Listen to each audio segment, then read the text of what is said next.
Welcome to Akeru news.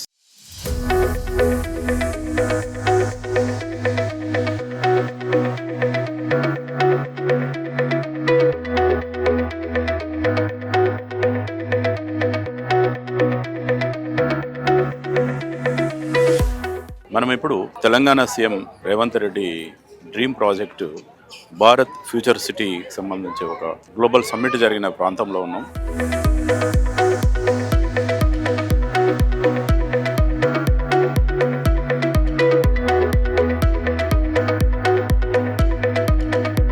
ఈ నెల 8-9 తేదీల్లో దాదాపు 44 దేశాల నుంచి 140కి పైగా ప్రతినిధులు హాజరయ్యారు ఇక్కడికి. దాదాపు 5 లక్షల కోట్ల పెట్టుబడి కోసము 8-9 తేదీల్లో గ్లోబల్ సమ్మిట్ జరిగింది. గ్లోబల్ సమ్మిట్ తర్వాత కూడా వివిధ వర్గాల ప్రజల కోసం, సాధారణ ప్రజల కోసం భారత్ ఫ్యూచర్ సిటీకి సంబంధించిన అవేర్నెస్, అసలు భారత్ ఫ్యూచర్ సిటీలో ఏం జరుగుతుంది, ఏం జరగాల్సి ఉంది, ఎలాంటి ప్రాజెక్టులు వస్తాయి, ఈ సిటీ వల్ల ప్రజలకు ఏ విధంగా ఉపయోగపడుతుంది అనే విషయం తెలుసుకునేందుకు వీలుగా ఈ నెల 13 తారీఖు వరకు ప్రజలందరికీ ఉచితంగా సందర్శనార్థం ఇక్కడ ప్రవేశాన్ని కల్పించారు. ప్రత్యేకంగా బస్సులను కూడా ఏర్పాటు చేశారు.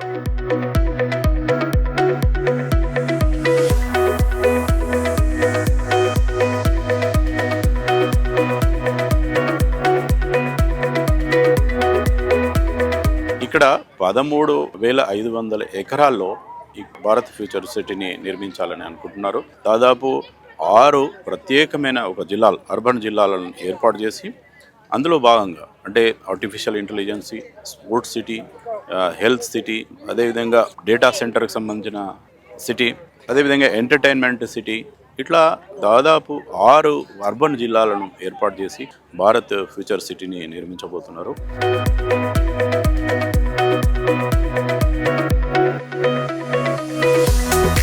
స్టూడెంట్స్, మంది రైతులు, అనేక వర్గాల ప్రజలు ఇక్కడ వచ్చి గ్లోబల్ సమ్మిట్ జరిగిన ప్రాంతాన్ని సందర్శిస్తున్నారు. ప్రత్యేకంగా స్టూడెంట్స్కి సంబంధించిన ఎవరైతే ఇన్వెన్షన్స్ ఉన్నాయి కానీ, అదేవిధంగా ప్రతిరోజు ఈ 2 రోజులకు సంబంధించిన సమావేశం తర్వాత ఇక్కడ వచ్చిన వర్గాల ప్రజల కోసము ఒక అవేర్నెస్ క్యాంప్ లాగా ఒక ప్రత్యేక సమావేశాన్ని ఏర్పాటు చేసి దాంట్లో ఉన్న అంటే అవేర్నెస్, ఎందుకు ఈ ఫ్యూచర్ సిటీలో ఏం జరగబోతుంది, అదేవిధంగా మూసి ప్రక్షాళనకు సంబంధించి అంటే ఏం జరుగుతుంది, ఎలాంటి నగరాలని ఇక్కడ నిర్మించే అవకాశాలు ఉన్నది అని చెప్పి ఇక్కడ భారత్ ఫ్యూచర్ సిటీకి సంబంధించిన ప్రత్యేకమైన ప్రణాళికను వివిధ స్టాల్స్ ద్వారా, అనేక రకాల ఏర్పాట్ల ద్వారా ఇక్కడ ప్రజలకు సందర్శనార్థము ఉంచారు.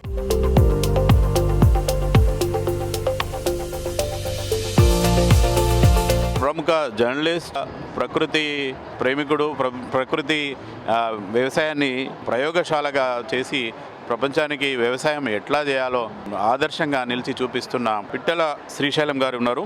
శ్రీశైలం గారిని అడిగి అసలు మూసి ప్రక్షాళనకు సంబంధించి ఇక్కడ ఎట్లా ఉంది, ఇక్కడ సందర్శించిన తర్వాత ఆయన ఏమి అబ్జర్వ్ చేశారు, ఏమనుకుంటున్నారు అనే విషయాన్ని తెలుసుకుందాం. గ్లోబల్ సమ్మిట్ జరిగిన ప్రాంతానికి వచ్చి మీరు సందర్శించారు కదా, మీకేమనిపిస్తుంది? ప్రత్యేకంగా నేను మూసీకి సంబంధించిన ప్రాజెక్ట్ని చూడడానికి ప్రియారిటీ ఇచ్చిన.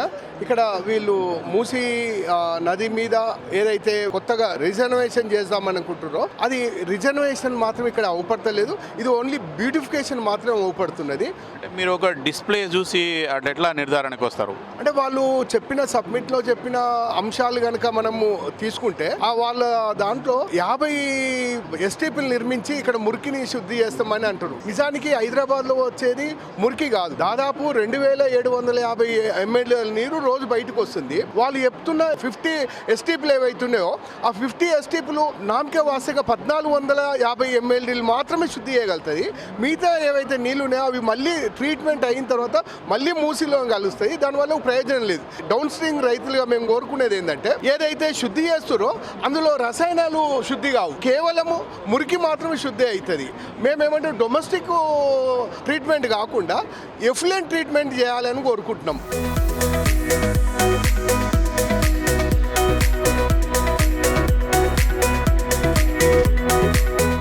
మన ముందు డిస్ట్రిక్ట్ కోఆపరేటివ్ ఆఫీసర్ వెంకటరెడ్డి గారు ఉన్నారు. ఆయనతో మాట్లాడి అసలు ఇక్కడ రైతులకి ఏమి అవేర్నెస్ ఇస్తున్నారు, రైతులకు ఏం వివరిస్తున్నారు అనే విషయాలు తెలుసుకుందాం. నమస్కారం అండి, నా పేరు వెంకటరెడ్డి. నేను district cooperative officer Medchal Malkajgiri జిల్లా. ఇప్పుడు ఉన్నటువంటి అంటే రైతు ఎదుర్కొంటున్న సమస్యల నుంచి ముందుకు వెళ్ళటం కొరకు ఇప్పుడున్న సెమినార్స్ అయితే అవుతున్నాయో అవన్నీ అష్యూరెన్స్ ఇస్తున్నాయి. ఇప్పుడు ఏదైతే ముందు ఫార్మింగ్ చెప్పి ఉన్నారు, నేచురల్ ఫార్మింగ్ వెళ్ళే వాళ్ళకు కొంచెం అగమ్య గోచరంగా ఉంది. కానీ ఇక్కడికి వచ్చినాక ఈ సమ్మిట్ వాళ్ళకి భరోసా ఇస్తుంది. పర్వాలేదు, మనం నేచురల్ ఫార్మింగ్ చేసినా మన ప్రొడక్ట్స్ అమ్ముకోవచ్చు అని. అట్లా అగ్రి బిజినెస్లు ఉన్నాయి సార్, ఎఫ్పిఓస్ ఉన్నాయి, ఫార్మర్ ప్రొడ్యూస్ ఆర్గనైజేషన్స్ ముఖ్యంగా మార్కెటింగ్ సమస్యను ఎదుర్కొంటున్నాయి. ఆ మార్కెటింగ్ కనుక కల్పించినట్లయితే అవన్నీ కూడా ఖచ్చితంగా డెవలప్ అవుతాయి. మన భారతదేశం లెవెల్లో మొత్తం 10,000 ఎఫ్పిఓస్ ఉన్నాయి. మన తెలంగాణలో కూడా ఉన్నటువంటి ఎఫ్పిఓస్ ఉన్నాయి అనుకోండి. ఇక్కడ ఈ సమ్మిట్ వాళ్ళకి భరోసా ఇస్తుంది.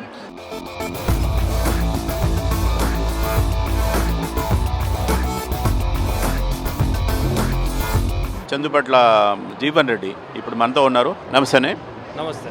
ఈ రైతాంగానికి సంబంధించిన ప్రాతినిధ్యం కానీ, రైతాంగానికి సంబంధించిన అవేర్నెస్ కానీ, రికమెండేషన్స్ కానీ ఏముంటే బాగుంటుంది అనేది మీ ఆలోచన, మీరు చెప్పండి. ఇది ఇక్కడ ఏర్పాటు చేయడం చాలా సంతోషంగా ఉంది. ప్రధానంగా ఎవరైతే రైతు శాస్త్రవేత్తలు ఉన్నారో పొద్దున్న నుంచి ఇక్కడ జరుగుతున్న మీటింగ్లో మేము రైతులుగా ఏమంటున్నామంటే ఏ రైతు అయితే న్యాచురల్ ఫార్మింగ్ వైపు ఉంటున్నాడో వాళ్లకు మద్దతు ధర గవర్నమెంటే కల్పించేటట్టుగా ఉండాలి. ఈ న్యాచురల్ ఫార్మింగ్కి నువ్వు పెస్టిసైడ్ ఫార్మింగ్స్కి డిఫరెన్స్ లేకపోవడం వల్ల ఎవరు కూడా అటువైపు రావడం లేదు. దాంతో అదే పాత మూస పద్ధతిలో మోనోక్రాప్కి పోతున్నారు.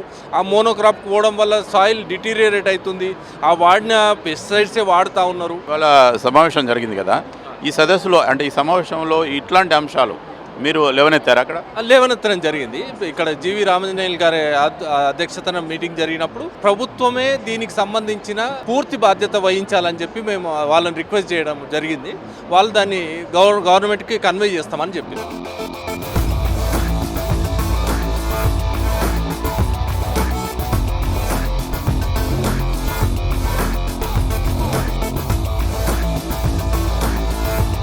Sir, my name is Gagan Chandra. I'm from Telangana, Nagar Kurnool district. మాది జిప్హెచ్ఎస్ బల్మూర్ స్కూల్. మా గైడ్ టీచర్ సీతారాం సార్. ఇది ఒక నా ప్రాజెక్ట్ 3-in-1 హైబ్రిడ్ సైకిల్. ఇది సోలార్ బ్యాటరీ పెల్లింగ్తో రన్ అవుతుంది. ఒక సోలార్ ప్యానెల్ ద్వారా మనకు సన్లైట్ని ఎలక్ట్రికల్ ఎనర్జీగా కన్వర్ట్ చేసి ఈ ఒక వెహికల్ అనేది సన్లైట్ ద్వారా అవసరం లేదు. సన్లైట్ ద్వారా ట్రావెల్ చేయొచ్చు. ఒకవేళ సోలార్ పనిచేస్తలేదు అన్నప్పుడు బ్యాటరీ బ్యాకప్తో 30 కిలోమీటర్స్ వెళ్ళిపోవచ్చు. ఇక్కడ ఇద్దరు అమ్మాయిలు రైతులకు ఉపయోగపడే ఒక అద్భుతమైన మెషిన్ని వాళ్ళు ఇన్వెంట్ చేశారు. అసలు దానికి సంబంధించిన అంటే మల్టీపర్పస్ అగ్రికల్చర్ మెషిన్ అని దానికి పేరు పెట్టారు. ఏ విధంగా మల్టీపర్పస్గా ఉపయోగపడుతుంది ఇప్పుడు వాళ్ళని అడిగి తెలుసుకుందాం. అమ్మ చెప్పండి, మీ పేరు? నా పేరు రనుష. నేను మహాత్మా జ్యోతి Baphule junior college Adilabad girls నుండి వచ్చాను. ఓకేమ్మా, ఈ మల్టీపర్పస్ అగ్రికల్చర్ మెషిన్ అన్నారు కదా, ఎట్లా ఇది మల్టీపర్పస్ అవుతుంది, ఏ విధంగా ఉపయోగపడుతుంది? దీన్ని ఎప్పుడైతే మనం ముంగటికి పుష్ చేస్తామో, ఇట్లా నెట్టుతూ ఉంటామో, ఇవి ఫ్లప్స్ దున్నుతాయి. దున్నిన తర్వాత విత్తనాలు వేస్తాయి. విత్తనాలు వేయడం, సీడ్స్ కప్పి వేయడం, వాటర్ పెట్సేసి ఎట్ ఏ టైంలో అన్నీ అయిపోతాయి. ఏదైనా కంపెనీ కానీ ఎవరైనా మీరు మీ తయారు చేసిన దాన్ని అప్రిషియేట్ చేసి మేమేమైనా మిమ్మల్ని ఎంకరేజ్ చేస్తాం అంటే ఫైనాన్షియల్గా ఎంకరేజ్ చేస్తామని వచ్చిన వాళ్ళు ఉన్నారా? అవును సార్, చాలామంది వచ్చిండ్రు. దీన్ని ఇంకా ఫర్దర్గా మీరు ఏమైనా డెవలప్ చేయాలనుకుంటే మేము మా దగ్గరికి రావచ్చు, మమ్మల్ని కన్సల్ట్ చేయొచ్చు. మేము దీన్ని డెవలప్ చేయడానికి మీకు హెల్ప్ చేస్తామని చాలామంది చెప్పిండ్రు. సో వచ్చిన వాళ్ళు విజిటింగ్ కార్డ్స్ కూడా ఇచ్చిండ్రు మాకు. నెక్స్ట్ మేము దీన్ని డెవలప్ చేయాలనుకుంటున్నాం. సో మాకు వాళ్ళ హెల్ప్ ఖచ్చితంగా కావాలి. మేము వాళ్ళందరినీ అప్రోచ్ అవుతాం.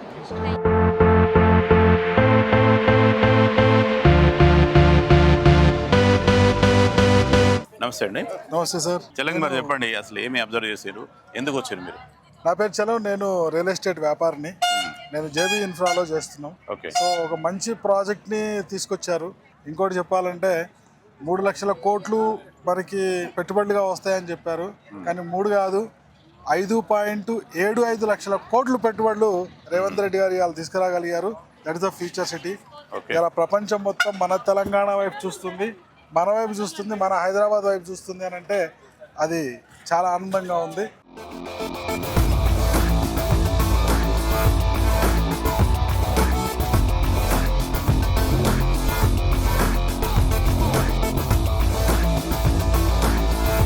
మీకు సంబంధించి మీరు ఏం అబ్జర్వ్ చేసారు, మీకు సంబంధించిన ఏమైనా అంశాలు ఉన్నాయా?